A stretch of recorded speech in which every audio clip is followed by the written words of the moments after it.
Hello friends, welcome back to my channel Katha Manthan. और आज हम लोग आईएससी इकोनॉमिक्स चैप्टर 4 का that is elasticity of demand का पार्ट 2 शुरू करने जा रहे हैं। और अगर आप लोग को कोई भी डाउट है रिलेटेड टू दिस चैप्टर और एनी अदर चैप्टर तो आप लोग मुझसे कमेंट करके पूछ सकते हैं।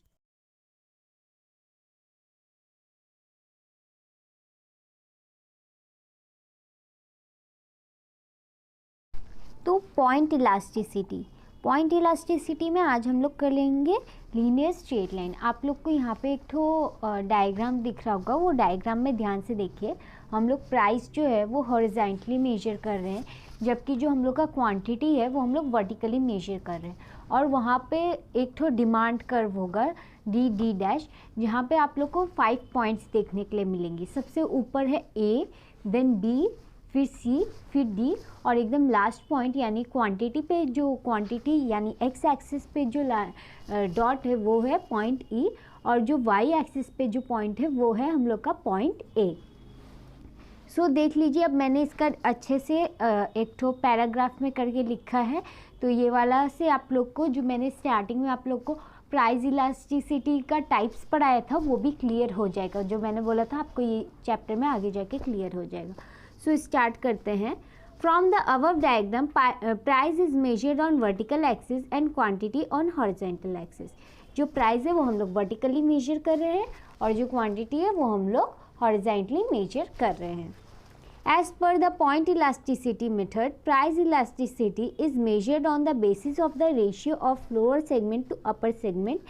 That is, price elasticity equals to lower segment divided by upper segment.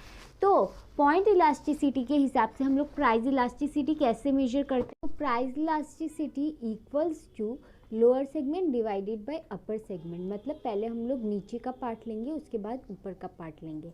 जैसे कि इधर देखिए, at point A price elasticity equals to A E divided by 0। अब ये हुआ कैसे? ए ई डिवाइडेड बाई 0 क्यों? और जैसे मैंने आप लोग को क्या बोला था, हम लोग सबसे ऊपर या कहाँ पे है? ए में है, और सबसे नीचे कहाँ पे है? ई में है। अब क्या हम लोग ए से और ऊपर जा सकते हैं? नहीं जा सकते ना। तो ऊपर से ऊपर और कहीं नहीं जा सकते, तो उसका क्या मतलब हुआ कि हम लोग 0 पे हैं। तो मतलब उसके और ऊपर नहीं जा सकते। That is upper segment equals to 0। और नीचे हम लोग कहाँ तक जा सकते हैं? ए से लेकर के हम लोग नीचे ई तक जा सकते हैं। तो हम लोग का इधर लोअर सेगमेंट कितना हो गया? ए ई। तो यहाँ पे हम लोग का प्राइस इलास्टिसिटी हम लोग कैसे मेजर करते हैं?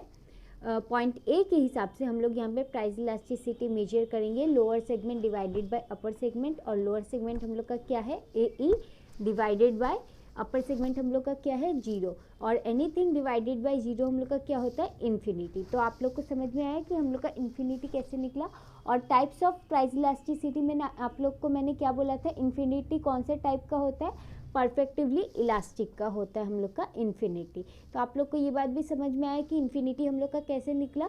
तो उधर जो मैंने आप लोग को वैल्यू ऑफ प्राइस इलास्टिसिटी निकालना सिखाया था, वो अभी आप लोग को क्लियर हो गया होगा। तो हम लोग का पॉइंट ए में जो प्राइस इलास्टिसिटी का डिमांड कर्व है वो परफेक्टिवली इलास्टिक होगा। क्यों? क्योंकि उसका प्राइस इलास्टिसिटी का वैल्यू क्या है? इन्फिनिटी है। कैसे है वो हम लोग ने प्रूव कर दिया। अब पॉइंट बी में देखिए, पॉइंट बी में क्या हुआ कि जो हम लोग का प्राइस इलास्टिसिटी है वो हम लोग का बी में lower segment divided by upper segment है पॉइंट बी में भी। तो हम लोग का लोअर सेगमेंट इधर क्या है? बी से हम लोग कितना नीचे जा सकते हैं? बी टू ई जा सकते हैं, यानी बी ई हम लोग का लोअर सेगमेंट है। और ऊपर कितना जा सकते हैं? बी टू ए जा सकते हैं, यानी बी ए हम लोग का अपर सेगमेंट है। तो B E to B A, B A हम लोग का कितना पॉइंट हुआ? बी ए हम लोग का 1 पॉइंट हुआ, जबकि हम लोग का बी ई कितना पॉइंट हुआ? 4 पॉइंट हुआ। तो ये हम लोग का कितना आएगा? ये हम लोग का ग्रेटर देन 1 आएगा, है ना? ग्रेटर देन 1 आएगा। क्यों? क्योंकि हम लोग का lower segment divided by upper segment होता है, और लोअर सेगमेंट हम लोग का क्या है? डी ई है। बी से ई कितना पॉइंट हो रहा है? 4 पॉइंट होता है। B C D E 4 points हो रहे हैं, जबकि ए बी से ए तक 1 पॉइंट हो रहा है, यानी लोअर सेगमेंट हम लोग का 4 हुआ और अपर सेगमेंट हम लोग का 1 हुआ। तो 4 divided 1 that is 4 which is greater than 1। तो हम लोग का ग्रेटर देन 1 क्या था, वो था हम लोग का रिलेटिवली इलास्टिक डिमांड कर्व। तो बी में हम लोग का कौन सा डिमांड कर्व है, रिलेटिवली इलास्टिक डिमांड कर्व। क्यों है, क्योंकि हम लोग का उधर प्राइस इलास्टिसिटी का वैल्यू 1 से ज़्यादा है। 1 से ज़्यादा क्यों है वो हम लोग ने प्रूव कर लिया। अब सेम सी में देखिए, सी में क्या होता है, हम लोग कौन से पॉइंट में है, सी में। तो हम लोग कितना ऊपर जा सकते हैं, सी से लेके ए तक जा सकते हैं, और कितना नीचे जा सकते हैं, सी से लेके ई तक जा सकते हैं। तो हम लोग का अपर सेगमेंट क्या हुआ, सी ए, और लोअर सेगमेंट क्या हुआ, सी ई। तो सी से ई तक कितना हम लोग का डिस्टेंस हुआ, 2 पॉइंट्स का डिस्टेंस हुआ। और हम लोग का सी से ए तक कितना डिस्टेंस हुआ, 2 पॉइंट्स का डिस्टेंस हुआ। तो 2/2 कितना हुआ, 1 हुआ।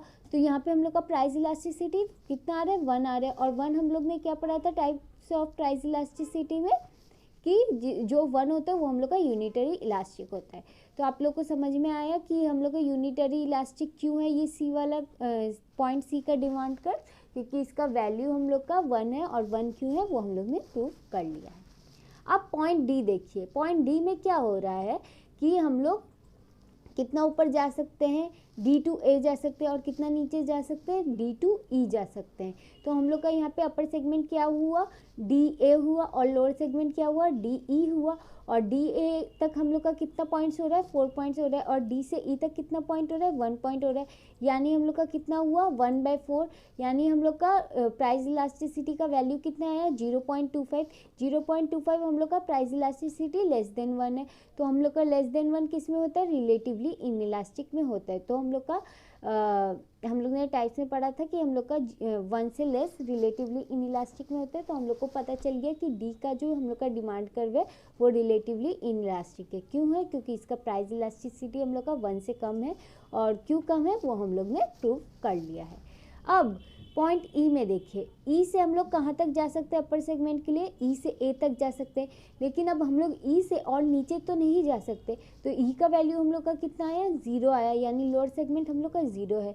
तो 0 डिवाइडेड बाय एनीथिंग, यानी 0 डिवाइडेड बाय ई ए, चाहे वो 5 पॉइंट्स ही हुआ, तो 0 डिवाइडेड बाय 5 कितना आएगा, 0 आएगा। तो कोई भी चीज़ अगर अगर 0 कोई भी चीज़ से डिवाइडेड होता है तो उसका वैल्यू 0 आता है। तो इसका वैल्यू भी हम लोग का 0 आएगा। और 0 कब आता है, हम लोग का परफेक्टिवली इनइलास्टिक में। और तो हम लोग का पॉइंट ई में कौन से डिमांड कर्व हो रहा है, परफेक्टिवली इनइलास्टिक हो रहा है। क्यों हो रहा है, क्योंकि यहाँ पे हम लोग का प्राइस इलास्टिसिटी का वैल्यू 0 है। क्यों है वो हम लोग ने समझ लिया है।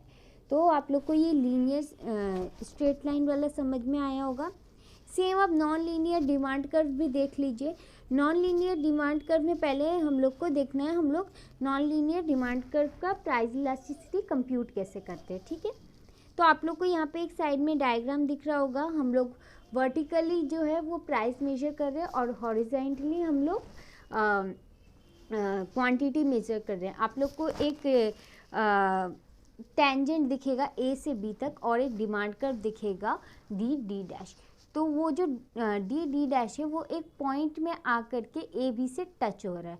वो पॉइंट को हम लोग आर का नाम दे रहे हैं। यहाँ पे भी हम लोग price elasticity lower segment divided by upper segment से मेजर करेंगे।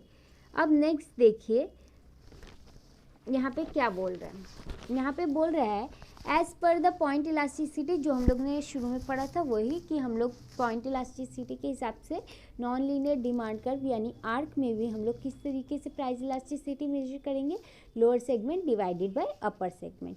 To measure elasticity on a non-linear demand curve, we need to draw a tangent passing through the point where the price elasticity is required to be measured.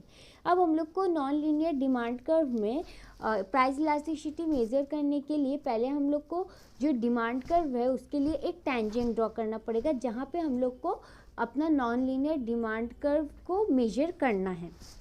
जहाँ पे मतलब हम लोग को non linear demand curve का price elasticity major करना है, वहाँ पे हम लोग को अपना टेंजेंट ड्रॉ करना पड़ेगा। तो यहाँ पे हम लोग ने अपना टेंजेंट ड्रॉ किया, और जो पॉइंट आया वो था पॉइंट आर, जहाँ पे हम लोग अपना प्राइस इलास्टिसिटी मेजर करेंगे। अब बहुत सिंपली चीज़ आपको करना है। पॉइंट आर अगर हम लोग का पॉइंट है जहाँ पे हम लोग को प्राइस इलास्टिसिटी मेजर करना है, तो वहाँ से हम लोग का लोअर सेगमेंट कितना हुआ, आर से हम लोग नीचे कहाँ तक आ सकते हैं, बी तक आ सकते हैं, है ना। तो हम लोग का लोअर सेगमेंट क्या हुआ, आर बी हुआ, और हम लोग ऊपर कितना जा सकते हैं, आर ए तक जा सकते हैं। तो अपर सेगमेंट हम लोग का कितना हुआ, आर ए हुआ। तो लोअर सेगमेंट प्राइस इलास्टिसिटी का क्या मतलब होता है, price elasticity equals to lower segment divided by upper segment, यानी R B divided by R A. तो ये हम लोग का था प्राइस इलास्टिसिटी का value, R B divided by R A. तो हम लोग इस तरीके से जो अपना प्राइस इलास्टिसिटी है वो एक नॉन लीनियर डिमांड कर्व में मेजर कर सकते हैं। होप आप लोग को ये बात समझ में आया होगा कि हम लोग प्राइस इलास्टिसिटी को लीनियर, स्ट्रेट लाइन और नॉन लीनियर डिमांड कर्व में किस तरह से मेजर कर सकते हैं। और अगर आप लोग को कोई भी डाउट है रिलेटेड टू दिस चैप्टर और एनी अदर चैप्टर, तो आप लोग मुझे कमेंट करके पूछ सकते हैं। और आप लोग प्लीज़ मेरे दूसरे चैनल में जा कर के भी मेरे और अलग अलग वीडियोस देखिए, कॉमर्स के और इकोनॉमिक्स के इंपॉर्टेंट एमसीक्यूज़, अकाउंट्स के भी उधर आप लोग को एमसीक्यूज़ मिलेंगे। आप लोग उस चैनल में जाकर के प्लेलिस्ट में सर्च कीजिएगा तो आप लोग को मिल जाएगा। Thank you friends, thank you for watching my channel Katha मंथन।